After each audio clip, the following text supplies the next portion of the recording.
You want to know more about Nigeria's judiciary and why its effectiveness is important? My name is Anietie Ewang. I'm a lawyer and I work as the Nigeria researcher at Human Rights Watch. I'm going to shed light on the state of the Nigerian judiciary and why its effectiveness is crucial for democracy and the rule of law in Nigeria.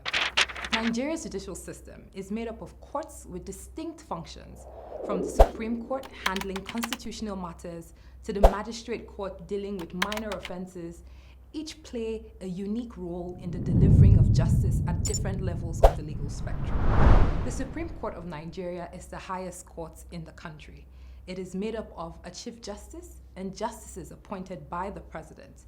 This court deals with the most important legal issues in the country, including matters between the federal government and states or between states themselves.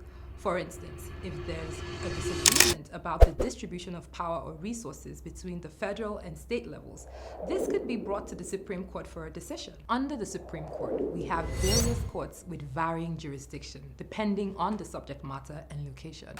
They include the Court of Appeal, the Federal High Court, State High Courts, the National Industrial Court, the Sharia Court of Appeal, the Customary Court of Appeal, the Magistrate and District Courts, as well as Sharia and Customary Courts. Now, courts such as the High Courts are often divided into criminal and civil divisions. Criminal division courts deal with cases where the state prosecutes individuals for breaking the law, while civil courts handle disputes between private parties. For example, a criminal division court would handle a case of armed robbery, while a civil division court would handle a dispute over a contract. There are several challenges in Nigeria's judicial system. In the administration of criminal justice, for example, there are often abuse of remand orders granted by magistrate courts, which allow a suspect yet to be charged of an offense before a court of competent jurisdiction to be held in custody where there is probable cause to do so.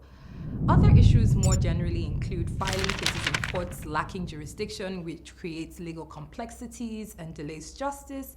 There are also delays in court proceedings that are rampant, often prolonging cases unnecessarily and denying timely justice. And we have the misuse of ex parte orders, which are granted without waiting for a response from the other party to a case. Now, to solve the problems in Nigerian courts, it's important for changes to be made that allow for efficiency, transparency, and accountability, because this will build trust in the legal system. To advocate for these reforms, you take specific actions by getting acquainted with your representatives and contacting them when necessary to express your concerns and push for change. You can also participate in efforts to raise public awareness about the importance of an independent judiciary and the need for reform. We need to tension our leaders. In a strong democracy, having an efficient and independent court system is crucial. It makes sure that laws, not powerful people, control decisions. It also protects people's rights. It stops other branches of government from abusing their power, and it builds trust among the public. A fair court is essential for democracy, making sure that everyone gets treated fairly and equally. Without it, how can we expect fairness? This is Anietie Ewang, urging you to stay informed, get involved, and keep the conversation alive.